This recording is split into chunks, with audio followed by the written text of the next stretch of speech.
5M TV Sénégal seen YouTube bu am solo abonnez-vous ci 5M TV Sénégal ndax ngay am ay vidéo yu am solo.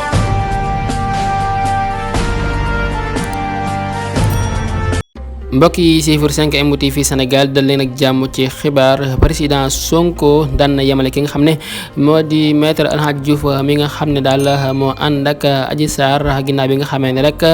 maître El Hadji Diouf ma ngi koy posé ay question moom nag Ousmane Sonko daal nay lànk ba tëdd ca naaj wi di wax ne daal question yi du ko tontu yow nag moom say question duma ko tontu parce que nag yow daal amoo lenn loo xam ne dinaa ko wax ak yow parce que yow mi nga xam ne dangaa def ay njaaxum foofee ca Paris kon nag amul lenn loo xam ne dinaa ko wax ak yow